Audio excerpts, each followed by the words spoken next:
اور وغیرہ وغیرہ بہت ساری چیزیں اس کے اندر ہیں۔ پیش نظر کیا ہے کہ حضور صلی اللہ علیہ وسلم کو اپنے اس مرض کے اندر اس روز افاقہ ہوا تھا اور آپ سیر و تفریح کے لیے مدینہ سے باہر تشریف لے گئے تھے، اور حقیقت یہ ہے کہ روایات سے اس کا کوئی تذکرہ نہیں۔ اتنی بات تو طے ہے کہ حضور صلی اللہ علیہ وسلم کی بیماری کے ایام جب آپ کا مرض شروع ہوا اور اسی مرض کے اندر آپ کی وفات ہوئی 12 یا 14 ایام، گویا سفر کے مہینے کے آخری تاریخوں کے اندر، آخری عشرے کے اندر آپ کی بیماری شروع ہوئی، سر کے درد سے آپ کی بیماری شروع ہوئی اور یہ آگے بڑھتی ہی رہی۔ بخار شدت کا تھا کے اوپر، سر کا درد بھی تھا، لیکن اس بیماری کے اندر کبھی افاقہ بھی ہوتا رہا، کبھی بیماری شدت اختیار کر لیتی پھر افاقہ ہو جاتا، لیکن آپ نے اس درمیان میں نماز پڑھانا اور مسجد میں آنا ترک نہیں کیا۔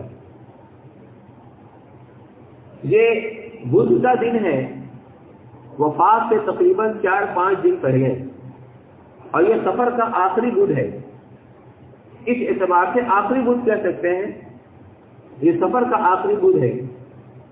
اس کے بعد 4-5 ایام آپ کی حیات کے ہیں، پھر آپ کا اس میں وصال ہو گیا، جس سے یہ بات سمجھ میں آتی ہے کہ آپ کی جو تاریخ وفات ہے وہ 12 نہیں ہے بلکہ ربیع الاول کا پہلا ہفتہ ہے۔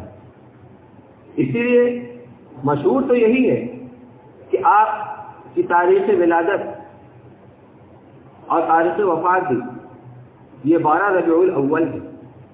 وفات کا دن تو طے ہے، متعین ہے، اور وہ ہے دوشنبہ کا دن، چاش کے وقت میں آپ کی وفات ہوئی ہے، لیکن تاریخ کے اندر اختلاف ہے۔ اس سے بہت سے علماء اس بات سے قائل ہیں کہ آپ کی تاریخی وفات 2 ربیع الاول ہے۔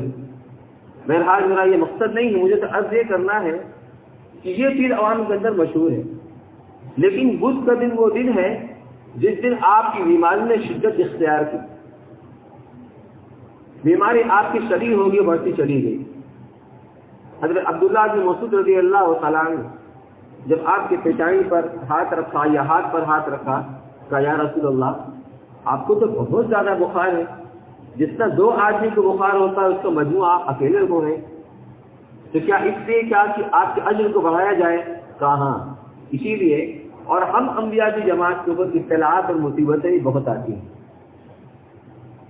بیماری بھی ایک مصیبت، لیکن عربی لفظ کے اعتبار سے اس کو ابتلا کہتے ہیں۔ بیماری اپنی ذات سے مصیبت نہیں ہے، بیماری اللہ کی نعمت ہے، کیونکہ اس بیماری کے ذریعے سے آدمی کے گناہوں کا کفارہ، یہ بیماری گناہوں کا کفارہ بن جاتی ہے اگر گناہ ہے ذمے میں، ورنہ رفع درجات کا سبب بنتی ہے۔ اس کی مصیبت کہاں سے ہوگی؟ یہ تو نعمت ہوئی۔ اس لیے یہ سوچ کر خوشی منانا کہ اس دن آپ کو افاقہ ہوا تھا، یہ بھی صحیح نہیں ہے، یہ دشمنوں کی چال ہے۔ جس طرح یہودیوں نے حضرت امیر معاویہ رضی اللہ تعالیٰ عنہ کی جس دن وفات ہوئی ہے، شیعوں نے خوشی منائی ہے، ان کی وفات سے خوشی منائی ہے، لیکن یہ کہتے سکتے نہیں تھے۔ اس سے عنوان یہ دیا کہ امام جعفر صادق رضی اللہ تعالیٰ عنہ کا فاتحہ ہم کرتے ہیں۔ اسی طریقے سے یہودیوں نے حضور اکرم صلی اللہ علیہ وسلم کی بیماری چونکہ اس دن شدت اختیار کر گئی تھی، اس لیے یہ تو کہہ نہیں سکتے تھے اس بیماری کی شدت کی وجہ سے وہ خوشی منا رہے ہیں، تو خوشی منائی، عنوان یہ دیا، اس کو روپ یہ دیا کہ حضور صلی اللہ علیہ وسلم کو اس بیماری میں افاقہ ہوا تھا، تاکہ عوام بھی اس کے اندر پھنس جائیں، اور ہوا یہی۔ ہمارے آپ کے سمجھنے کی ضرورت ہے کہ یہ ہے آخر بدھ کی حقیقت۔ اس بیماری نے شدت اختیار کی تھی، لیکن آپ کسی طرح لوگوں کے سہارے سے مسجد میں آپ کا آنا چالو تھا، اسی طریقے سے آپ نماز پڑھاتے تھے۔ اگلے دن جمعرات کے دن عشاء کی نماز کا وقت ہو گیا، لوگ انتظار میں بیٹھے ہوئے تھے۔ آپ نے پوچھا کیا نماز کا وقت ہو گیا؟ بتایا گیا ہاں۔ تو آپ نے فرمایا بلال کو اذان دے اور ابو بکر کو نماز پڑھائیں. لیکن لوگ آپ کا انتظار کرتے رہے. بار بار آپ کو بےہوشی طاری ہو رہی تھی. آپ پانی منگاتے تھے, وضو فرماتے تھے یا غسل فرماتے تھے اور پھر بے ہوش ہو جاتے تھے. کئی مرتبہ کے بعد فرمایا کہ ابو بکر کو وہ نماز پڑھائے. حضرت ابو بکر رضی اللہ تعالیٰ نے اس جمعرات کے دن عشاء کی نماز پڑھانا شروع کیا ہے اور 17 نمازیں پڑھائی ہیں.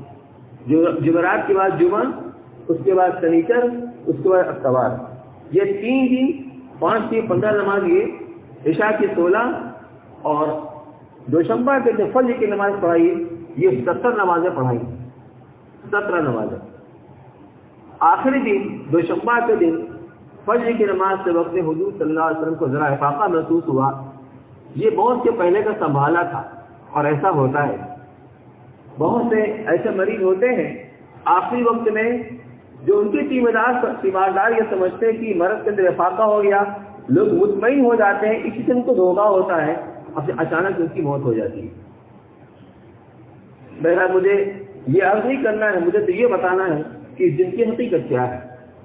اس لیے جو صحیح العقیدہ مسلمان ہیں ان کو بھی اس سے احتیاط کرنا چاہیے. دوسری بات مجھے عرض یہ کرنی ہے کہ جیسا کہ میں نے ابھی عرض کیا, امر بالمعروف نہی عن المنکر, یعنی عوام الناس کو صحیح باتیں بتانا, دین کی باتیں بتانا, اور ہر معاشرے کے اندر جو پھیلی ہوئی برائیاں ہوتی ہیں اس کی نشاندہی کرنا اور عوام کو اس سے بچنے کی ترغیب دینا, اور جو صحیح عمل ہے اور جو ضروری عمل ہے اس کو کرنے کی ترغیب دینا اور اس کے لیے تدبیر اختیار کرنا. عوام تک بات کو پہنچانے کا ذریعہ ایک تو یہ ہے جو ہم جمعہ سے پہلے 15-20 منٹ کم و بیش جو بیان کیا جاتا ہے, تو موقع کی باتیں جو ضروری اور کارآمد اور مفید ہوتی ہیں وہ باتیں آپ کے سامنے بیان کی جاتی ہیں اس مختصر سے وقت کے اندر. اس کے علاوہ تبلیغ جماعت کے اندر نکل کر کے آدمی کے اندر دین کا پر چلنے کا جذبہ پیدا ہوگا. جماعت میں